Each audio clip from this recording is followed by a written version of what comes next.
Hi, this is Rachel from C-SPAN's podcast team. And before we get to this week's episode, I'd like to introduce you to one of the producers here at C-SPAN, my colleague Sean. Thanks, Rachel. If you're a fan of Q&A, we think you'll also like our evening newsletter, Word for Word, which brings you a recap of the day's most important political and policy events delivered right to your inbox. Read about what happened on Capitol Hill and at the White House, and watch video highlights featuring the day's newsmakers. Hear them word for word. Join our community of informed listeners and viewers. Head over to cspan.org/connect and subscribe to Word for Word today. Thanks for listening and staying connected with Word for Word. Subscribe now at cspan.org/connect. Thank you.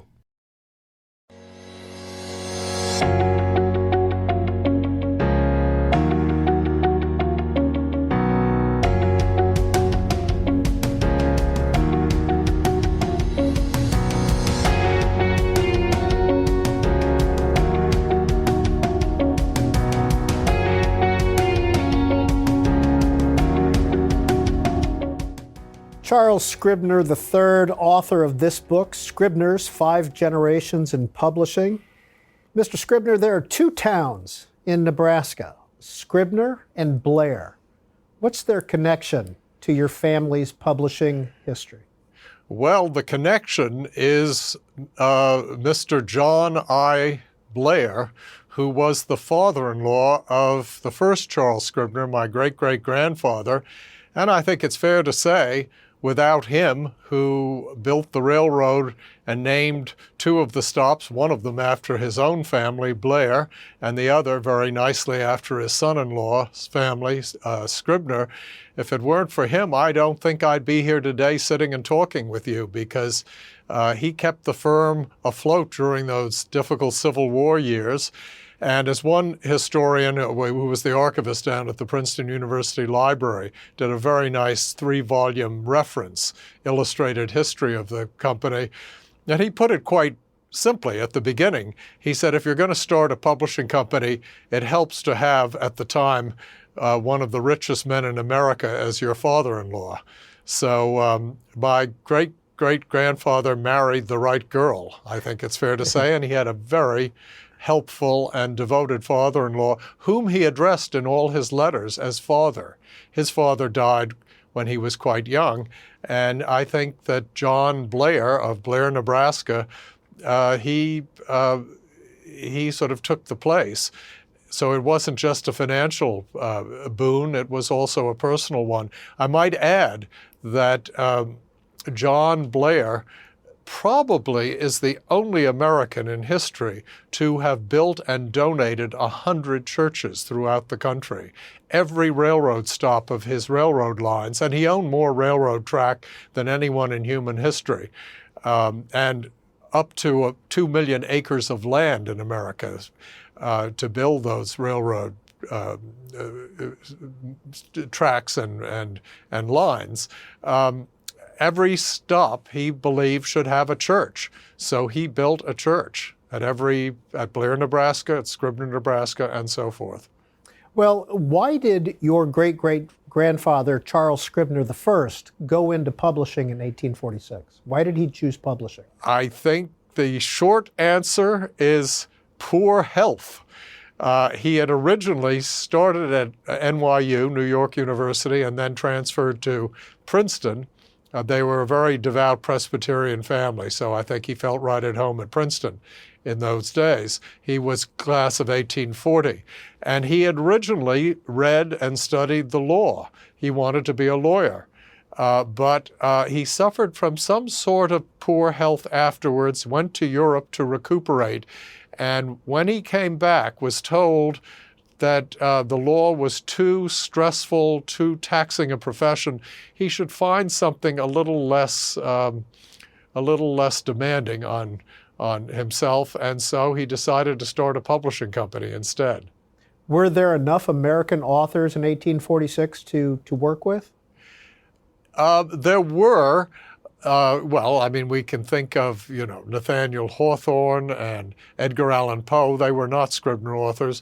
But it is also fair to say that the main business of American publishers in those days was to publish editions for American readers of English novelists, Thackeray, Trollope, and the like, and the poets. And they could do so like pirates on the high seas because there was no such thing as an international copyright law.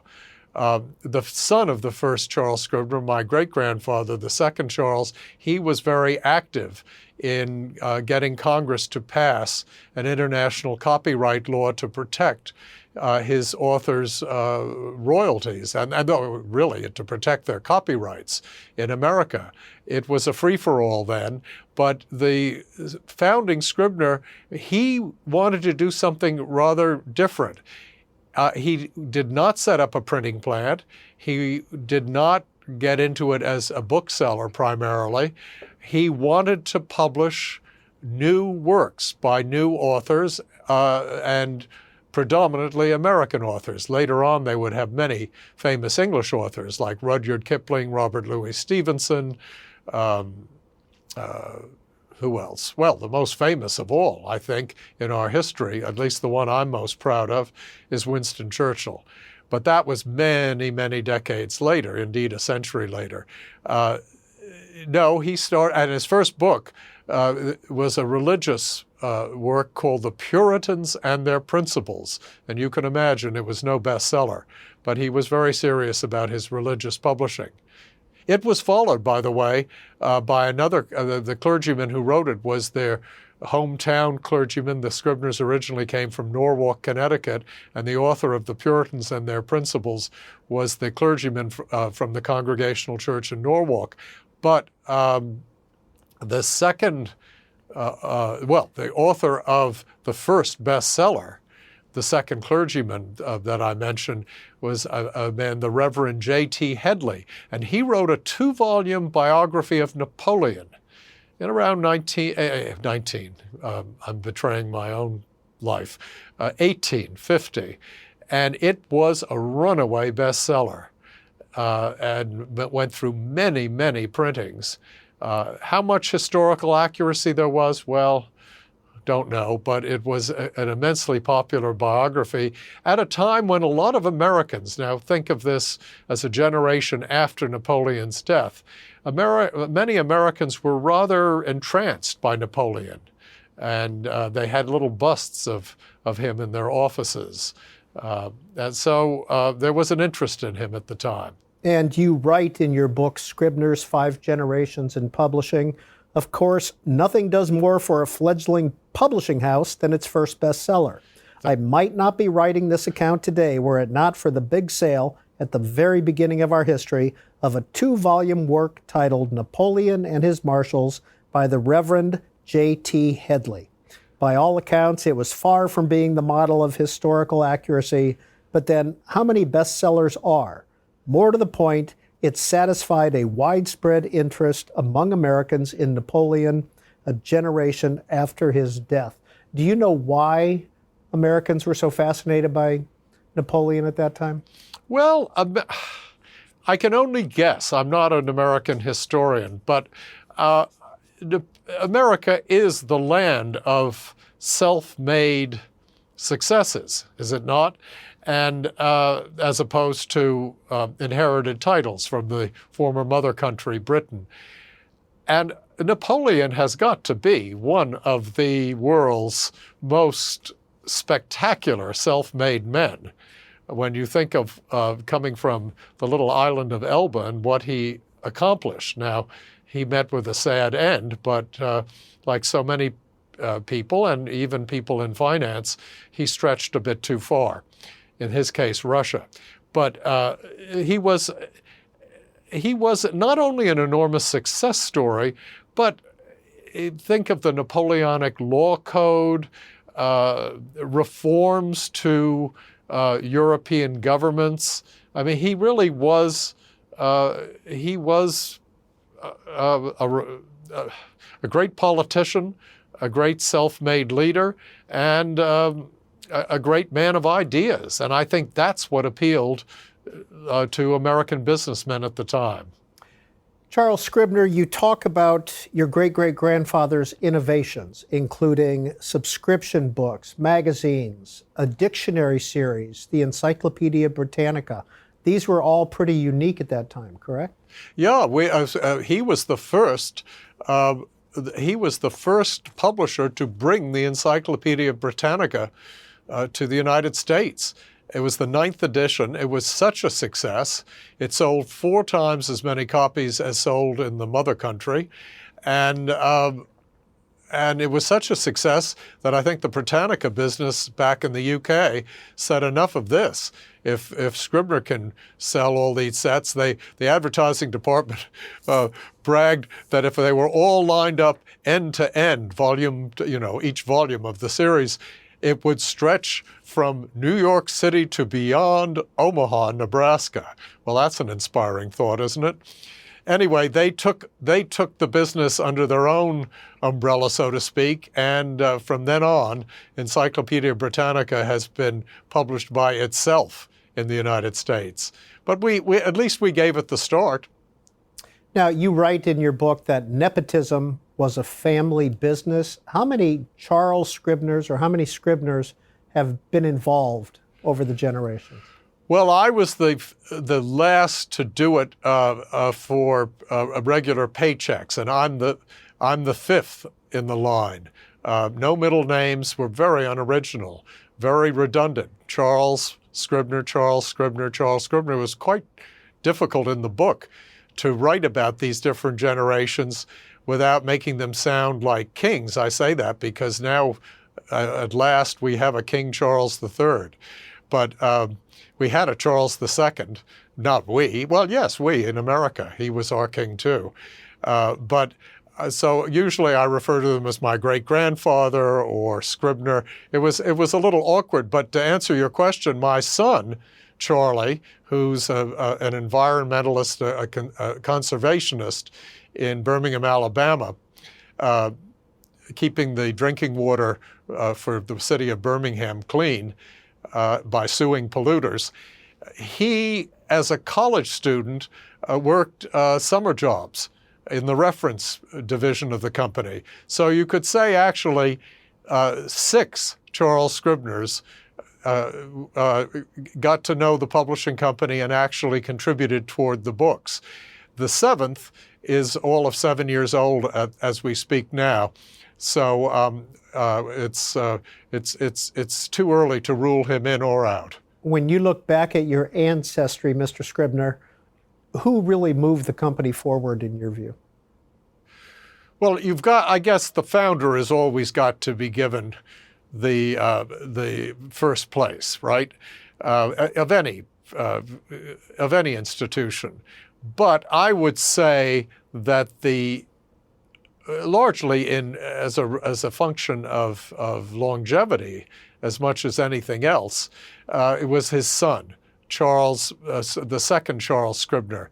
He took over the company at the ripe age of 25 because his elder brother, who was named after their grandfather, John Blair Scribner, he took over at age 21. He didn't graduate from Princeton because his dad, the founder, died at age 50 of typhoid fever in Switzerland. He was on vacation to recuperate in Switzerland. So that left a 21-year-old. Well, he only ruled the company for 7 years. He literally died of overwork. He was, I think, 28 years old. You've read the book more recently than I wrote it, but I think he was 28 at the time he died. And his younger brother, Charles, who did graduate from Princeton and had gone to work for the company, all of a sudden at age 25, he found himself in charge. That was to be a half century at the helm. And he was the one who really launched so much.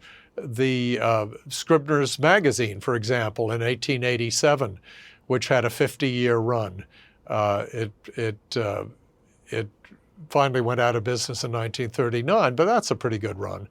And it launched a lot of writers, Edith Wharton, Henry James, Theodore Roosevelt was a close friend of the second Charles and a probably the most prolific president in our history in terms of his book output.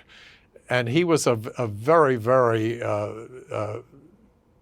active and productive Scribner author.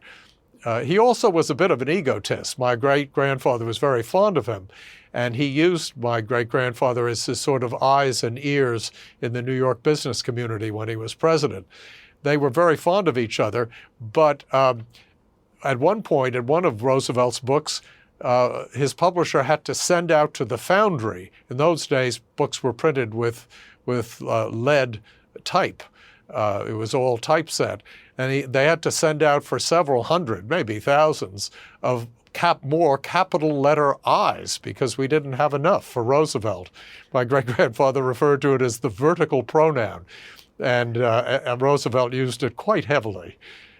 But we owe him a huge debt in an area we later really got into in a big way, and that was children's books, because my great-grandfather wanted to turn down The Wind in the Willows, which came to him from England.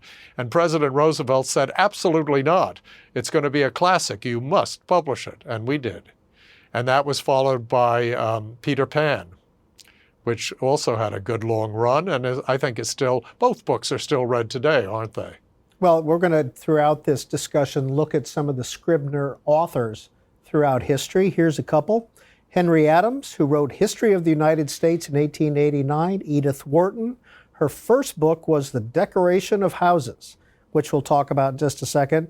There was a Harvard philosopher named George Santayana, who was a Scribner author. Robert Louis Stevenson, J.M. Barrie of Peter Pan fame, Rudyard Kipling, Henry James, and Theodore Roosevelt.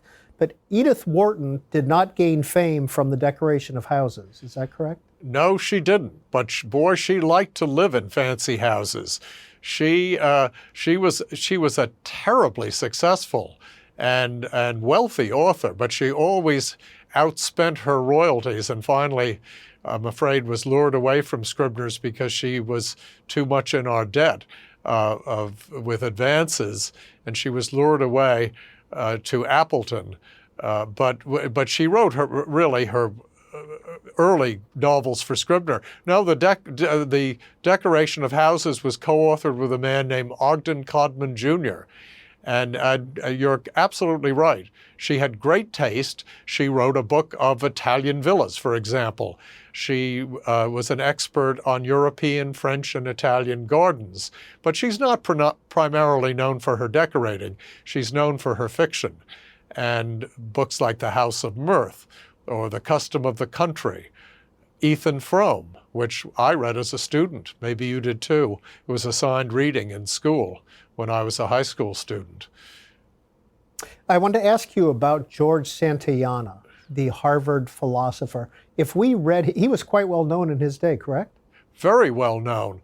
I wish I could know as much about him as I should, but I must say I'm not terribly well versed in his books, but he was probably the most successful, what do we call it, crossover artist, dual career. He was a very prominent philosophy professor at Harvard, but he also wrote some best-selling fiction. Now, Mr. Scribner, as a profession, you're an art historian, correct? Yes. What exactly did you do at Scribner's Publishing, and why did you choose art as a profession? Well, I chose art history as my major at Princeton and then stayed on to do my PhD in it for a very simple reason. I always thought, coming from my background and the family influence, that I was destined to be an English major.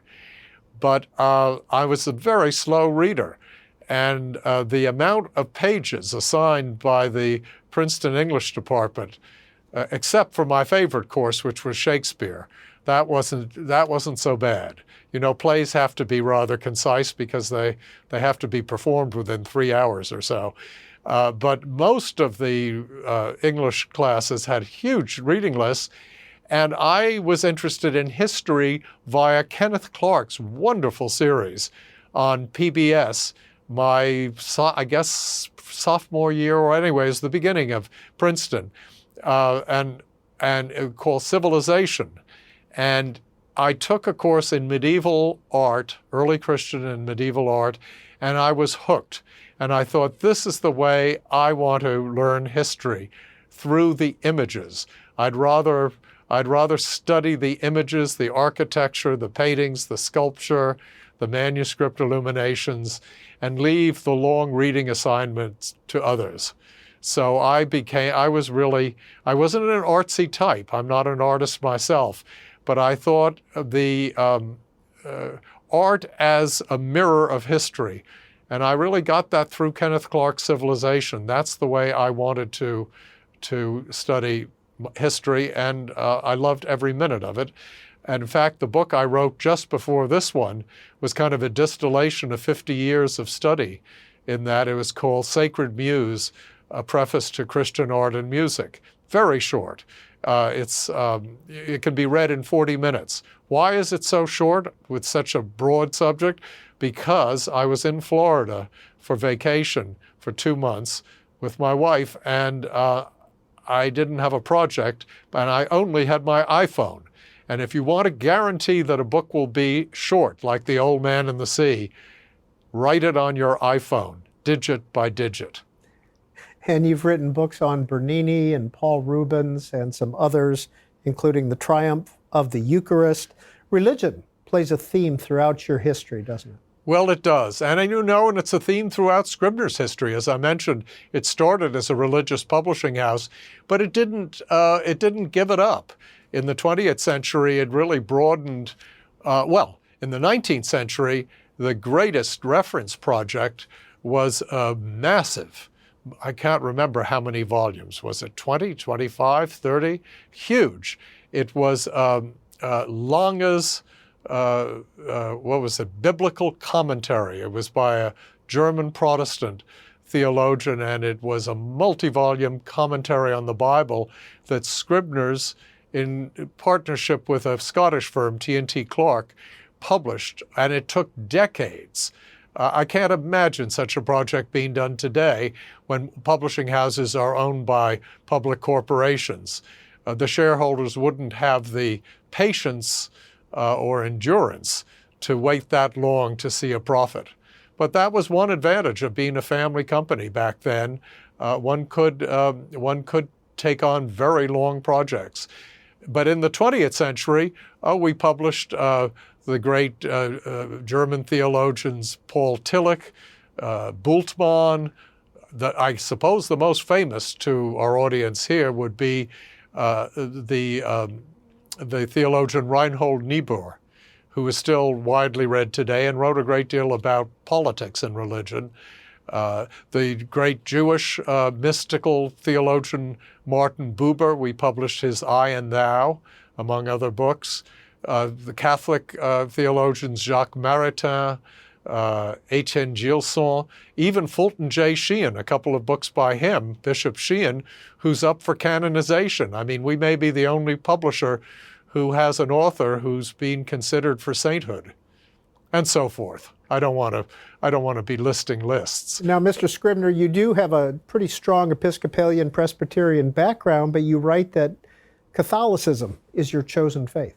Well, I was raised in the Episcopal Church, and at Princeton became a Roman Catholic, and I think that probably fed into my love of art history, because my specialty was the Renaissance and Baroque. And I did my dissertation was called The Triumph of the Eucharist, which was a great church commissioned by Rubens, for the largest tapestry commission in history. And I followed that with Bernini, who really transformed Rome under his bosses, several popes. This is the Rome we see today. And so I think that actually those two went hand in hand, the Catholicism and the specialty in these Baroque artists. But having said that, I still remain very close to my family church, St. Bartholomew's, my Episcopal roots. I am born a Gemini, and they're really branches of the same religion. And my wife is Episcopalian, and my son, who's in Birmingham, is a devout Episcopalian. And my younger son, who's in the Army as a captain, he just got married this past summer in the Georgetown Catholic Chapel. So I think we like to think that we bridge those two branches. Again, from your book, Scribners, 5 Generations in Publishing, from the chapter entitled Great Scott. There is something magical about Fitzgerald, you write. Much has been written and dramatized about the Jazz Age personas of Scott and Zelda, but the real magic lies embedded in the prose and reveals itself in his amazing range and versatility. He is my literary candidate to stand beside the demigods Bernini, Rubens, and Mozart as artists of divine transfiguration. That's a pretty strong statement. Well, it is, but I think Fitzgerald was at heart a poet. He wrote prose, but he wrote a little bit of poetry when he was at Princeton, and some of it's in his first novel, This Side of Paradise. But I think his love of language, of imagery, think of all the different light imagery in The Great Gatsby, from the green light at Daisy's Dock to the carnival lights at Coney Island, to the parties of Gatsby. He describes Gatsby's house lit up like a Christmas tree. But it goes back further than that for me personally, because even though I was the 5th Scribner, well, not the 5th Scribner, but the 5th generation to go to Princeton, and I'd known it since my childhood, being taken there to football games by my dad, I was not at home my freshman year, my first term. It felt big and impersonal, and these were the Vietnam War years, so there was a lot going on. But I didn't feel at home, and I went home a lot for weekends and even during the middle of the week for dinner. I'd go home. And it wasn't until I read This Side of Paradise by Fitzgerald that he literally transfigured my vision of the Princeton campus. He gave it, I think I said, a soul, a spirit. He gave it a magic. And it's stuck with me ever since. I couldn't leave. I stayed on for 2 more degrees. So never underestimate the power of prose or the power of a novelist, the power of fiction. I think Oscar Wilde got it right. Life imitates art, not the other way around. How did Scribner get connected with Fitzgerald?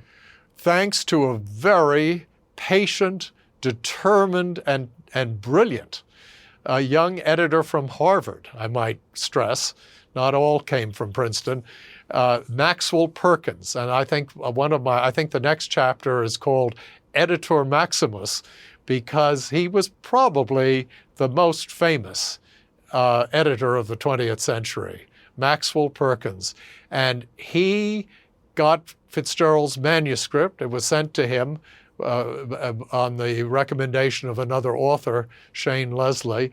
And Fitzgerald at the time was in the Army. He had left Princeton before graduation. Actually, he flunked out. He flunked chemistry. But it was called The Romantic Egotist. And my great-grandfather turned it down, and Perkins kept working with Fitzgerald, and Fitzgerald kept rewriting it. Fitzgerald was a great, great rewriter.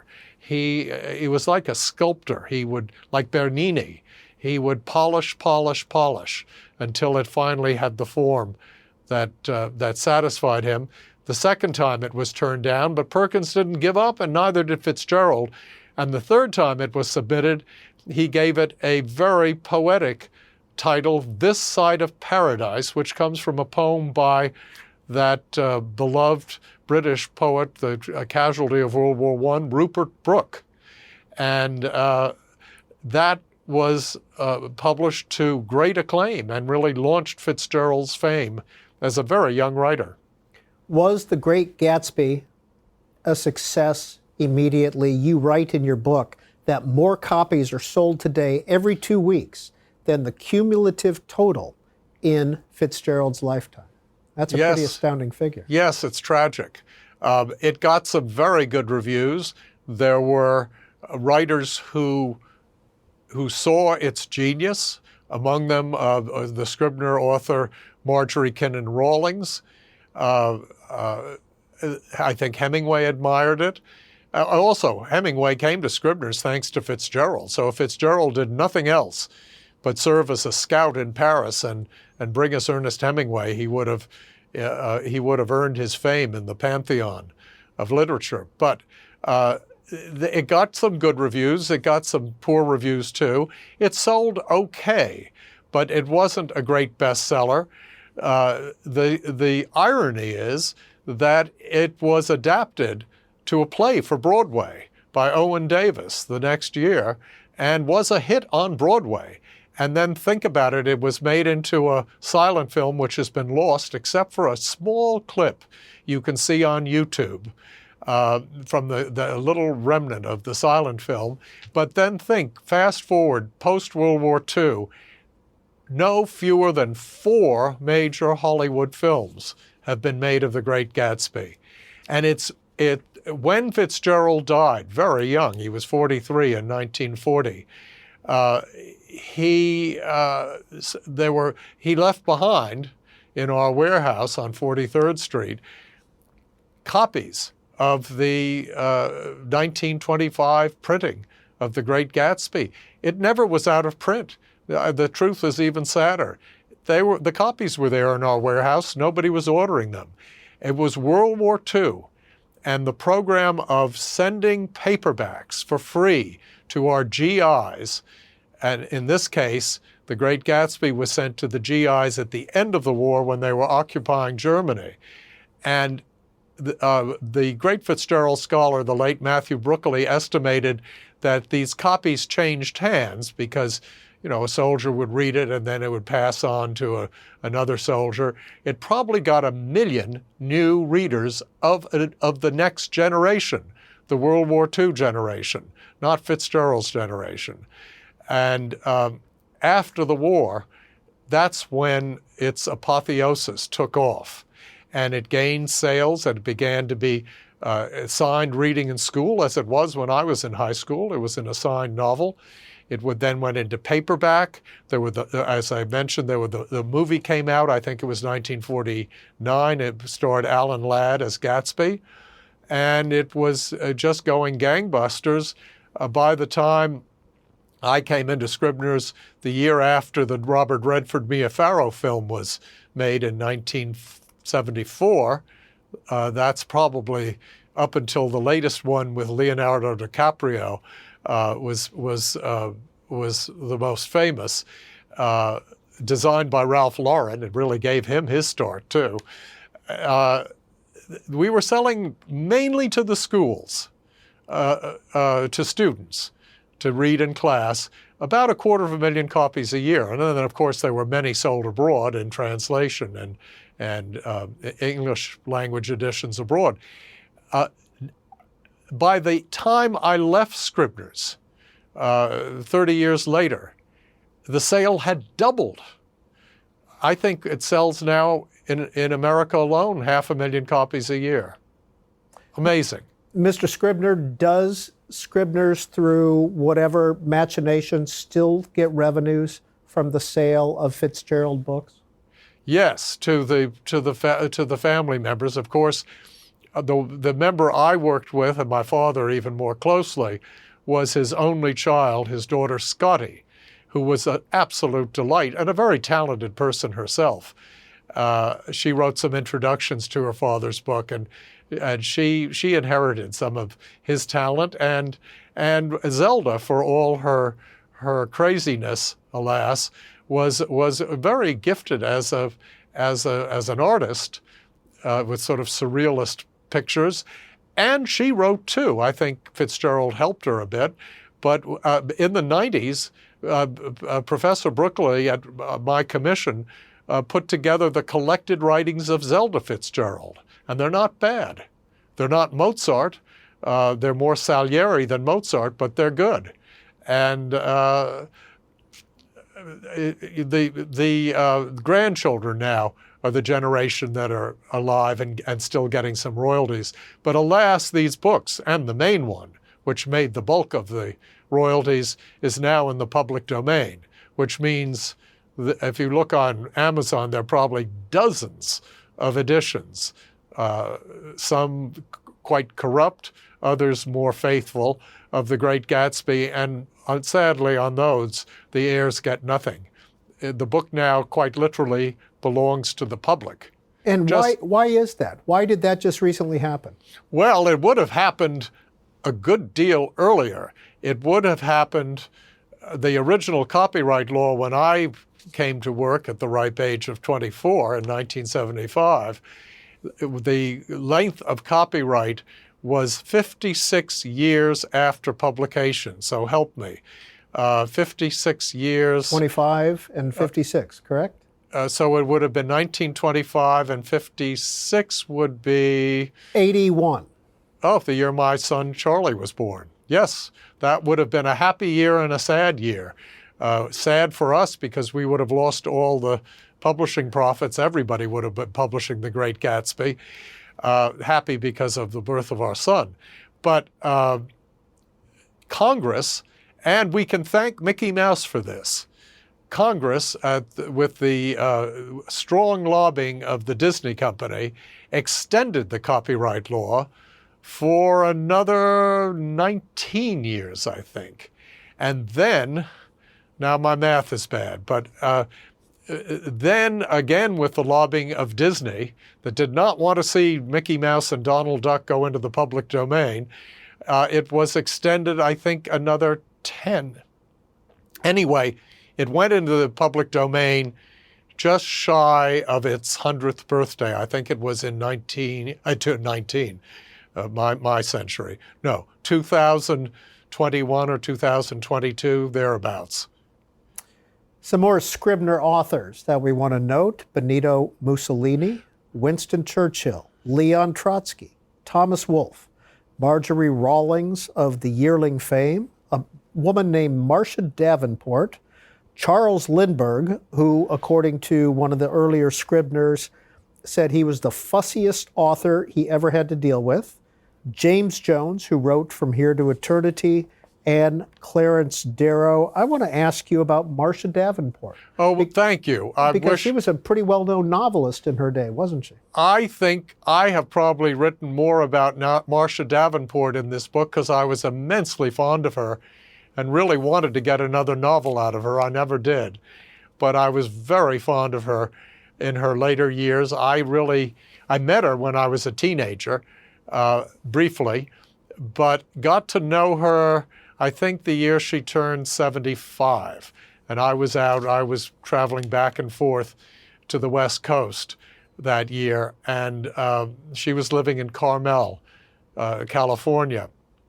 And I had read during that time, because I was very close to a Metropolitan Opera singer I'd met, great soprano Mary Costa, I'd met the year before, and Mary had mentioned to me that she'd been approached earlier in life to star in a movie of a book called Of Lena Geyer. And she said, I think, Charlie, your family published it. It was by Marcia Davenport. Well, indeed we had, and I hadn't read it. And so I immediately read it because I was a huge opera fan. And it absolutely hooked me. I think to this day, it is the finest book written about the world of opera. It's written as a novel, but it draws very heavily from her own experience of being the daughter of a very famous, in her day, in Caruso's day, Metropolitan Opera singer Alma Gluck, who was one of the first artists to sell 1 million copies of a record. And so that got me interested in Marcia Davenport, and then I just decided, okay, I'm going to read all her novels. I read all her novels and her autobiography too strong for fantasy. And I think one of the surprises in writing a book is you really don't know. You know, novelists say they really don't know what's going to happen to a character until they start writing. I thought I knew what I'd be writing about in this history because I had lived a lot of it and I'd heard most of it through my father. But I did not foresee that I would be giving as much attention to Marcia Davenport as to, say, Edith Wharton or Ernest Hemingway. And she deserved it. I'm so glad. It really pleases me when friends now say, oh, I've ordered a copy of her novel, East Side, West Side, or The Valley of Decision from Amazon. That really pleases me because if some people discover forgotten authors through this book, well, I think that's a nice added dividend, don't you? Mussolini and Churchill. How did those two become Scribner authors? Well, I'm happy to say Churchill was the far more important author. In fact, he was, of the two, the only author who actually wrote his books. The Mussolini book was a bit of a fraud. It was published in the late 20s, before all the horrors of the Nazis and so forth, but leading up to World War II. But American businessmen were sort of fascinated with him. I mean, what was the old saying? He got the trains running on time. And our ambassador to Rome interviewed him, and he was really the writer of the book.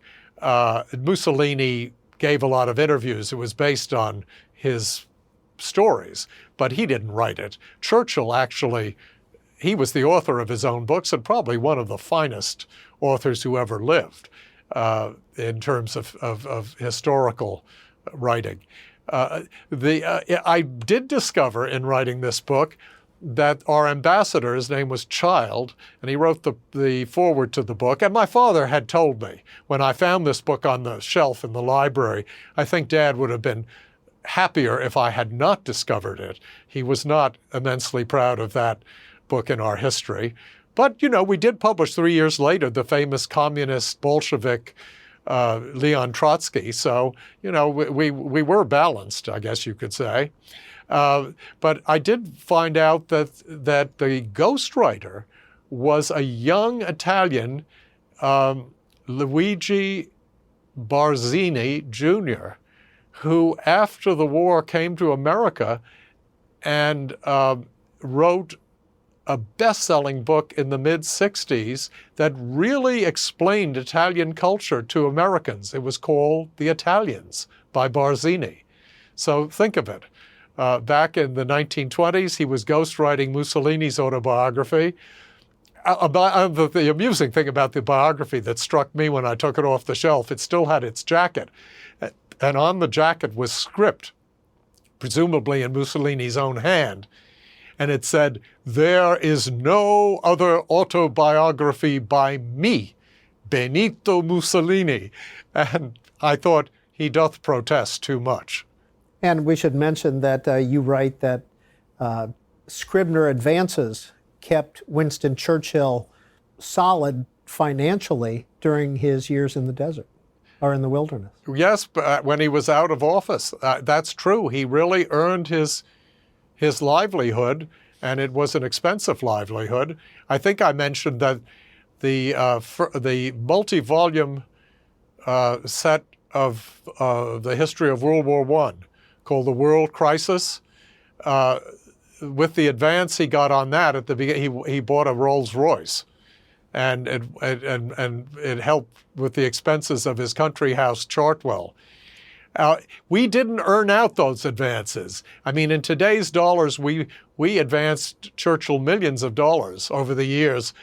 For the history of World War I did well, and the book I am most enthralled with is his early memoir called My Early Life, a Roving Commission, which again was assigned reading my 9th grade year, 3rd form year at St. Paul's School. And it's one of the most wonderful novels. No, I hope not a novel, but a memoir of an early childhood, growing up born, indeed, in Blenheim Palace. His grandfather was the Duke of Marlborough. And no, he didn't earn out those advances. So after the war, he sought fresh money. And for his great, huge successes, the history of World War II and the history of the English-speaking peoples, he went to another publisher. But I took solace in the fact that a book that would hardly have been a bestseller, it was a multi-volume biography of his ancestor, the first Duke of Marlborough, John Churchill, who won the Battle of Blenheim, after which he was given a palace, Blenheim Palace, and built it, and Churchill was born there.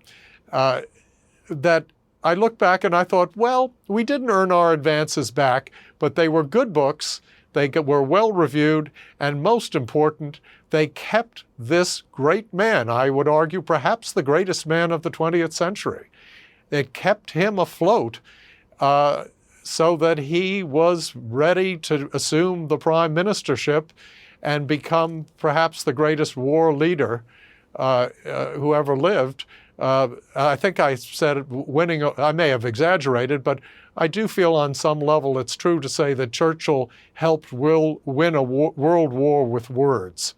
It was his eloquence that really kept the British fighting and not giving up. And not bad to have him in the history of our authors. Well, this is not Charles Scribner's first time on C-SPAN. He appeared in 1999 on a panel. We want to show you a little bit of video. I do recall vividly, however, the day he died. It was coming over on the transistor radio. I remember it as vividly as the announcement of President Kennedy being shot a couple of years later. I mean, that's how important a role Hemingway played in our family. And indeed, the publishing company. I mean, we're a little over 150 years old. Half of that history has been publishing without stop the works of Ernest Hemingway. They have never gone out of print in 75 years. And without question, in that 150 years, he is the most important writer that Scribner's ever published. And I'm including Robert Louis Stevenson and Henry James and Edith Wharton and Scott Fitzgerald. I mean, there were some others too. But he is, and I think without question, the towering figure of the 20th century. I mean, he is the Picasso of American literature. July 2nd, 1961, where were you?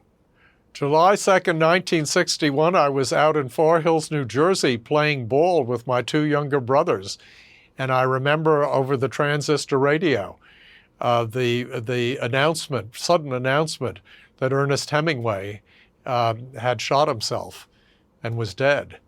And it was just like hearing 2 years later, in 1963, a similar announcement over the loudspeaker in our schoolroom in New York at Buckley School. Hemingway was such a towering name in our family. And my father was his last publisher and was close to him. Not a best friend like his own father, my grandfather, had been. They really were best friends. But my father was a generation younger, but he was his publisher during those difficult years of the 1950s.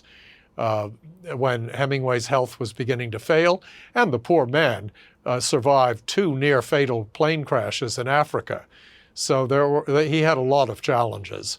But I tell the story, and again, my father used to say to me, writing is a heuristic experience, and what he meant by that, rather a Greek word, was you make discoveries that you are not aware of when you actually set them down on a page in writing. And the discovery that I made was a conclusion that had never been mentioned by my dad. He had told the story that toward the end of Hemingway's life, Hemingway entrusted his handwritten last will to him. It was in a valise. He gave it to my father. He was then renting an apartment. Hemingway was renting an apartment, half a mile up Fifth Avenue from Scribners. And he said, now lock it in your office safe. Don't lose it. It contains my will. And then the next day, he appeared unannounced at the office, pretending to look up something in the valise. And my dad quite immediately realized Hemingway just wanted to make sure Dad hadn't lost it. I suspect Hemingway remembered bitterly the lost suitcase in the Paris train station that had all his manuscripts that his first wife Hadley had lost. Anyway, no, Dad hadn't lost it. It was in the safe. And then within a couple of years, Hemingway was dead. And my dad called up his lawyer, who'd been serving as his agent, a man named Alfred Rice, and said, Alfred, I've got Ernest Hemingway's will here in the office, his last will. And it was news to Hemingway's lawyer. He didn't know about it. He said, oh my God, never heard about that. And Dad said, yes, it's here. I've got it in my hand. And maybe you ought to come over. And Rice said, yes, I'll be over right away. We may have to destroy it. Well, you can imagine the bells that went off in my dad's inner ears. And he thought, I'm not going to be party to a felony. You can't destroy a will. So he called up his lawyer, the publishing lawyer, the famous Horace Manges of Wild Gottschall Manges. He arrived, the two lawyers arrived. They each held a corner of the will, read the will. It all turned out fine. Rice heaved a sigh of relief and said he's left everything to Mary, his widow. So Rice would remain in charge now as Mary's lawyer, and everything was fine. But that was a dramatic story my dad had told me, and I knew the story. What had not occurred to me until I put it down at the end of a chapter was the conclusion that Dad never mentioned. I don't think he mentioned to anyone.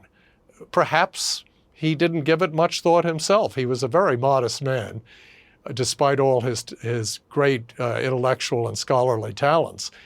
And the conclusion was this. Hemingway had entrusted his will, a handwritten will, not to his own lawyer, who negotiated all his own contracts, took care of all his legal matters, not to a close member of the family.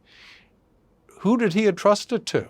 He entrusted it to his young publisher, who was just about 40 years old at the time.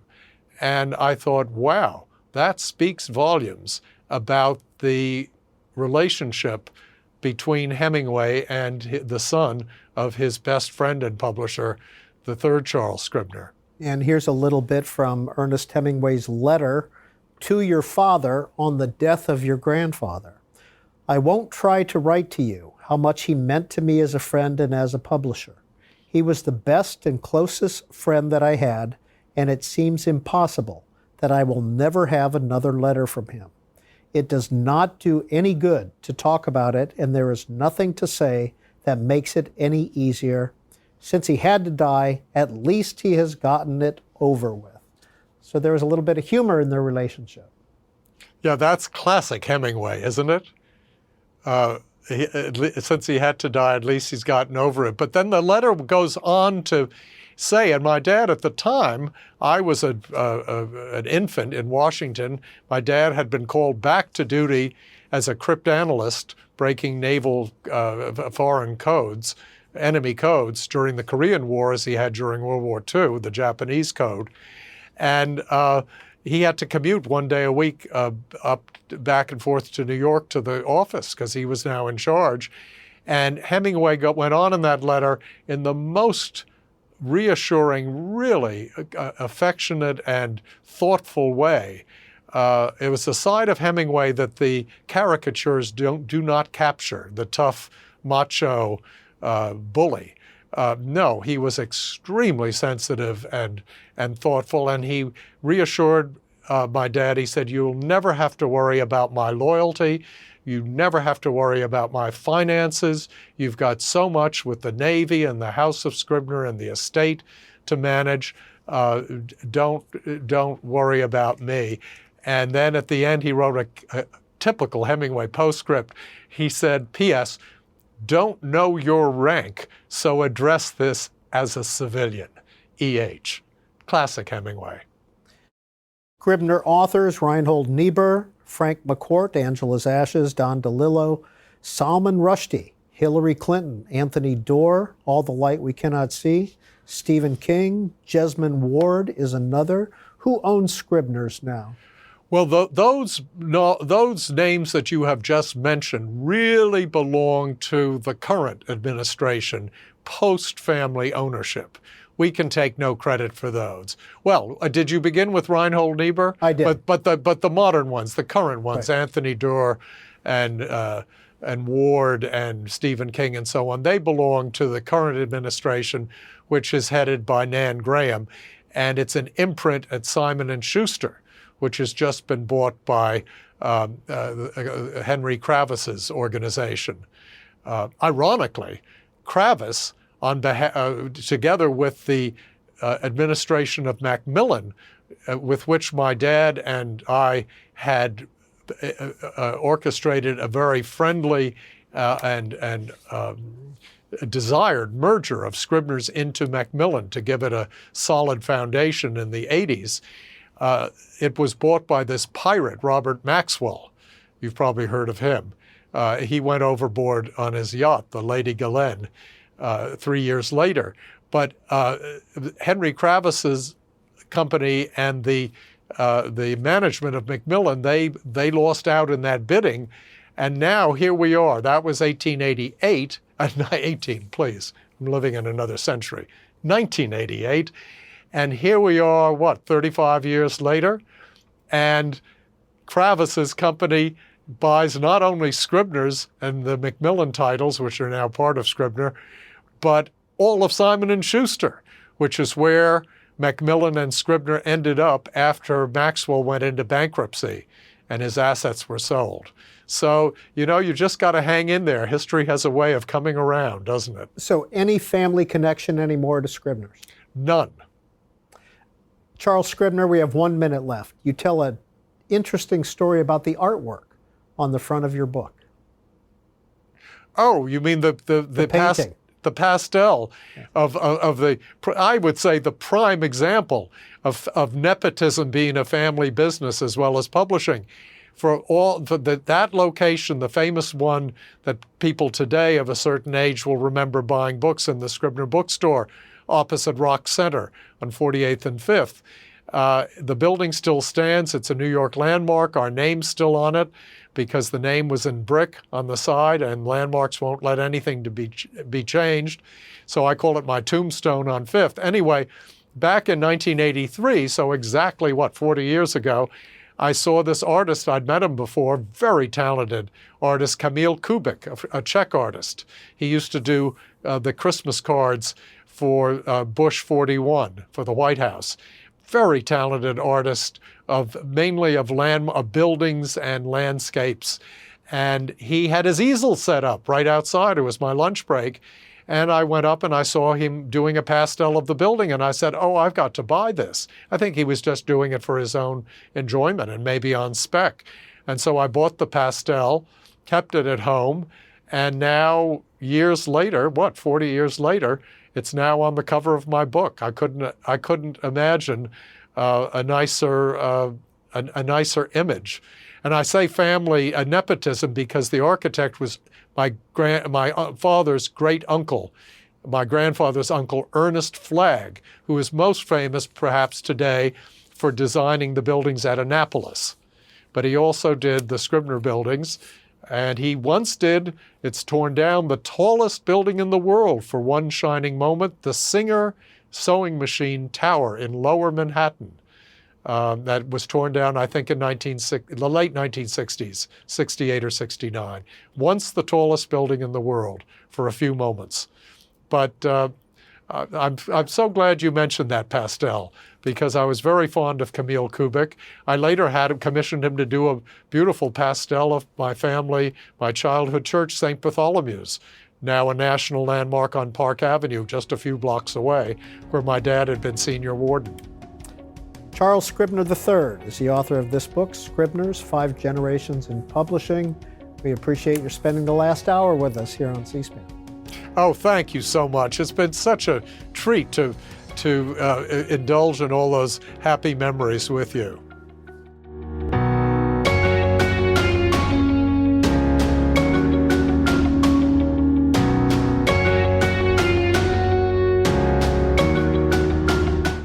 Q&A programs are available on our website or as a podcast on our C-SPAN Now app.